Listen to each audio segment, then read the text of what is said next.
ñu ngi leen di nuyu di leen jaajëfal yéen ñi suivre chaîne bi di Xalaat TV ñu leen di dalal laaj ci seen jàngatu bés bi.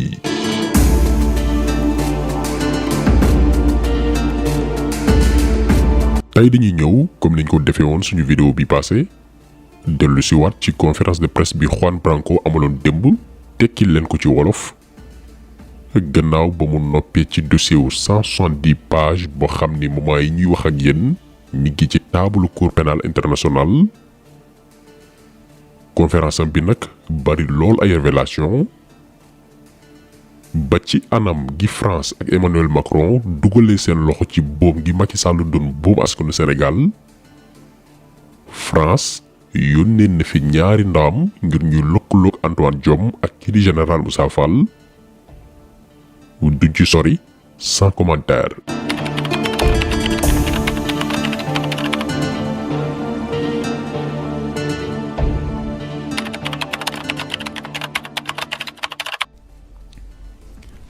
Nous avons mené ce dernier mois une longue enquête avec la participation de centaines de Sénégalais. ci weer yi ñu génn amal nañ ay gëstu yu yaatu ci jàppale ay téeméeri sénégalais ñi leen ciy sant bu baax a baax ndax dimbali nañu ba fii may wax ak yéen dajale nañ ay kayit ay vidéo ba ci ay seede yuy firndeel juróom benn fukki doomi aadama yu ñu boom waaye tamit ay junniy sénégalais yoo xam ni fitnaal nañu leen jàpp leen ci anam yoo xam ni dëppoowul ak li mbootaayu réew yi tënk ñeel sàmm ak yelleefu doomi aadama yi. D'emprisonnement en violation des normes de droit international, de plusieurs milliers d'atteintes à la vie et de blessures, et enfin d'actes de persécution et d'autres actes inhumains. Ces crimes ont été commis par... ñaawteef yooyu nag ñu ngi ko jëmale ci ñoo xam ni leen dong newoon seen bëbët muy bañ nooteel wax itam seen jiital réew ni mënoo bokk ci jógante yi ñëw comme ni ko article 27 bu constitution bu Sénégal waxee. waaye tamit askan wu taxawoon ne nguur gi amoo sañ-sañu di ñu tànnal kuy bokk ak ku warta bokk. par le truchement d'un certain nombre de candidats que le régime avait décidé d'éliminer. Parmi les victimes, il y a aussi des fonctionnaires qui ont été persécutés du fait de leurs idées. fitna googu itam bàyyiwul ñenn ci ay liggéeykatu état yoo xam ne wuute gis-gis donc tax ñu sigili leen. yeneen sénégalais yoo xam ne itam seen yoon musul nekk ci politique muccuñ ci. moo xam ci ay balu fetal ñu leen dóor bàyyi ko ci ay takk der mbaa ay nervi yi. alors même qu'ils étaient sans rapport avec les faits dont la situation les a amenés à se trouver confrontés. Ces crimes, nous les avons vérifiés individuellement de façon indépendante. mbooleem ñaawteef yi nag ceytul nañ ko suñu bopp waaye yemuñ ci sukkandiku nañ tamit ci ay mbootaay yu ci mel ni Amnesty International.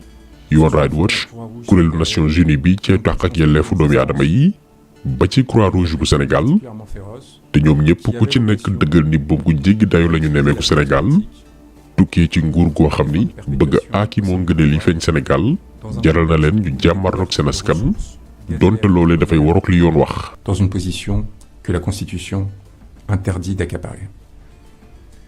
Nous avons reçu plus de 4500 éléments de preuve vérifiés qui ont trait au... jot nañu lu toll ci ñeenti junni preuve yu tegal juróomi téeméer tukkee ci événement yu mars 2021 yi jàpp juin 2023 bi ñu nekk gannaaw bañ ko caytoo ñu jàppandee gum ci 710 preuves yoo xam ni amul laam-laamee kenn du ko sikki sàkk ba dëxëñ nañ lépp ci ab document wu 170 pages boo xam ni jëbbal nañ ko CPI muy cour pénal international ca bureau procureur bi caytu dossier yi. ñuy nag sàkku ci moom mu ubbi ay enquête am ci ne mu gën a gaawee comme ni ko article 13 prévoit. un examen préliminaire et une enquête et de se saisir de lui-même au titre de l'article 13. Nous avons entendu dans le cadre d'une conférence de presse où 4 membres du gouvernement ont tenté de... dégg nañ nag ci ab conférence de presse yu ñeenti membre gouvernement bu Sénégal naan état dong moo mën a yóbbu nit ci cour pénal international. di leen xamal ni loolee amul bu ñu sukkandikoo ci article 15 bu CPI ku ne mën ngaa saisir cour pénal international procureur bi mooy ceetu yëf yi xool ndaxam liy jar naa toppam déet waaye même bu doon nepp état doo nga am droit saisir waa CPI moom ministre bi wax loolu lu ko tee dem fa baxana doone benn ngir setal seen der bu dee ni ñoom jàpp nañu Sénégal dëkk buy sàmmonteeg àq ak yelleefu doomi aadama yi la. waaye ñun li ñu jàpp mooy ñoom weddi wuñ ne ñaawteef fi lu am la mais dañoo nekk ci di ko soofantal. Et l'ont fait qui n'était pas assez grave pour saisir la Cour pénale internationale. Je souhaiterais vous partager quelques noms de personnes qui sont responsables des faits que vous êtes en train de voir. bëggoon naa itam ci ndaje bi jox leen ay tur ñi nga xam ne ñoo làqu ci ginnaaw ñaawte fi nekk di am Sénégal Sur l'ensemble de la chaîne de commandement. buñ leen boolee tolloon nañ ci téeméeri doomi aadama yu tegal fukk ak ñaar ci ki ma koy dooree sama mbokkum réew la ñu naan ko Khalid Belebad di ab conseil ministre de l'intérieur bu France Le sixième. kii gannaaw ba fitna gi juddoo Sénégal moom la ñu yabal ngir muy liggéey nguuru Macky Sall pour lu fa mënti xew mu koy xibaar Macron su ko defee ñoom ñu xool li ñuy def moo xam ci wàllum jàppale wala ay conseil loolu nag li muy tekki mooy li nekk di xew Sénégal yépp loxoy France génnu ci France mi ngi doon wéy di jox ay ngànnaay nguuru Macky Sall liy firndeel jàppale googu mooy tey France mi ngi ko dalal di ko tatagal te itam France moom mais musul ñaawlu boom gi ñuy boom askanu Sénégal.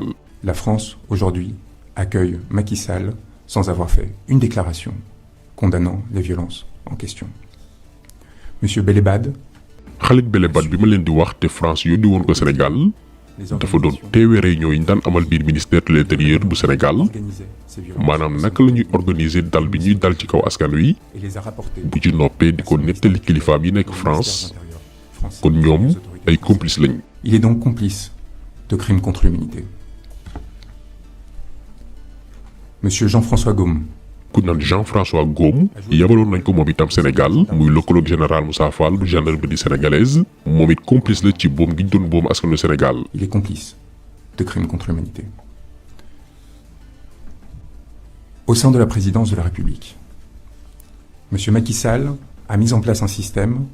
nga dem présidence de la République Macky Sall dafa taxawal benn système boo xam ne gannaaw way takk der yi dañuy jëmmal itam beneen mbootaay yu dibbee leen ay nervi ñaar ci ñuy financé nervi yooyu jabaram Marème Faye Sall ci la bokk ak seen doom ji di Amadou Sall. En particulier Marième Faye Sall, sa femme, et Amadou Sall, qui ont organisé le recrutement et le financement de ces nervis.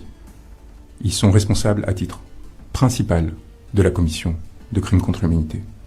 Au sein de cette présidence, Meïssa Sélé Ndiaye, aide de camp.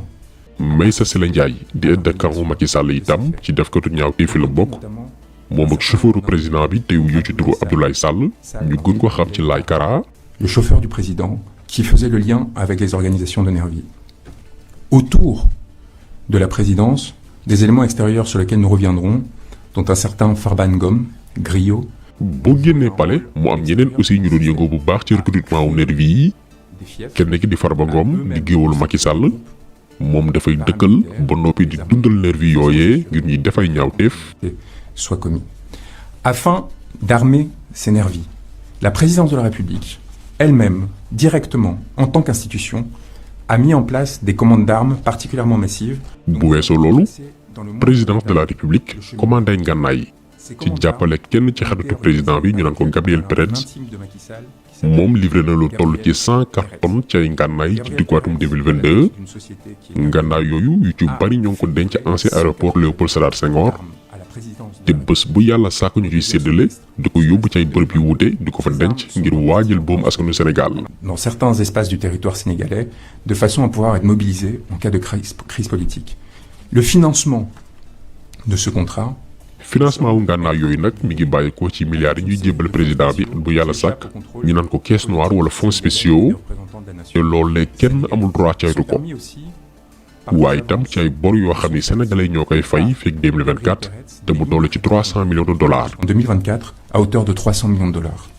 Dans quel régime politique qui se veut démocratique? léegi ci ban réew buy woote woo démocratie la ñu gis ab président di commandé limu 7 millions ci ay ngànnaay yu bokkul lan la ci jublu jëmi jamono. Dans la perspective de l'après.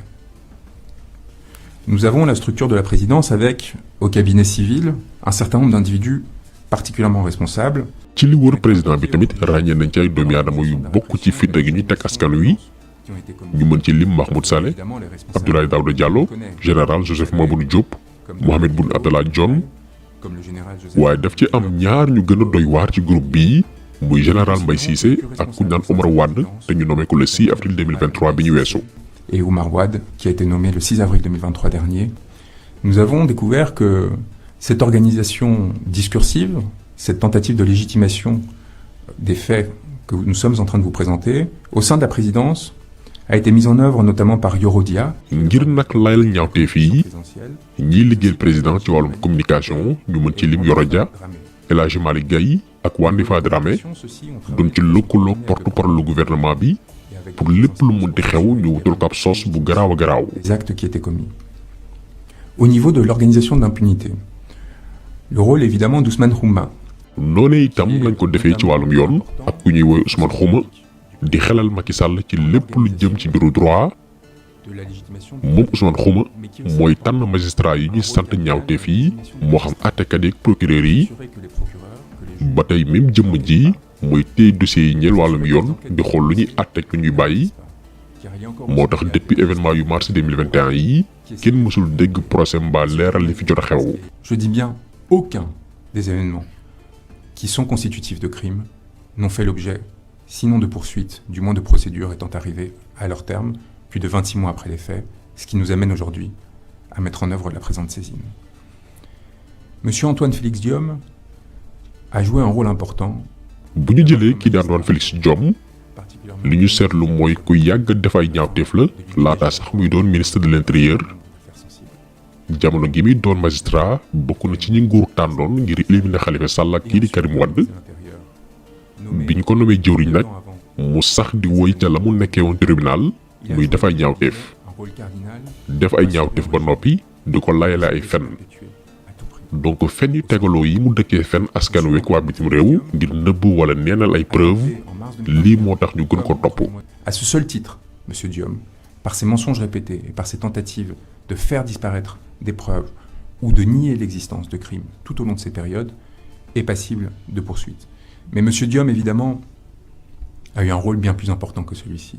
waaye moom Antoine Diome itam bokk na ci ñuy commandé maanaam yabal ak sant ay takk ndar ñuy ànd ak ay nervi ñoo xam ne mënees nañu leen dippee ay woyu pour ñuy dal ci kaw askanu Sénégal te loolee ci complicité wu ay kilifay takk der yu ci mel ni Seydou Bokar Yàgg.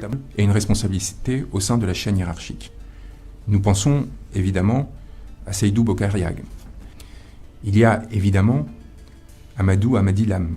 ñu nemmeeku itam ci mbootaayu defkatu ñaawteef yi kii di Amadou Lam jiite woon waa GMI jamonoy mars 2021 ak ki ko wuutu muy Ndiaga Diop ñu nemmeeku itam Serigne Faye bu GMI bu Dakar Ousmane Fall bu waa BIP waaye mu am keneen ku gën a doyati waar ñu koy woy Bara Sankaré bu sûreté urbaine bu Dakar di ku ñu ràññee ci dóor fitnaal gaañ ay doomi aadama ba noppi di jàpp lu képp ku ànduloo nguur wala ngay ñaxtu.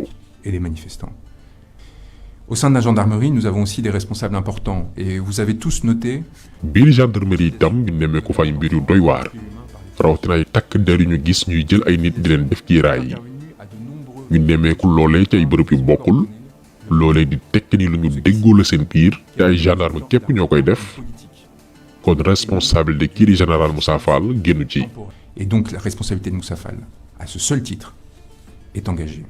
Nous avons exposé au sein de la présidence les principales personnes responsables de l'organisation de ces réseaux.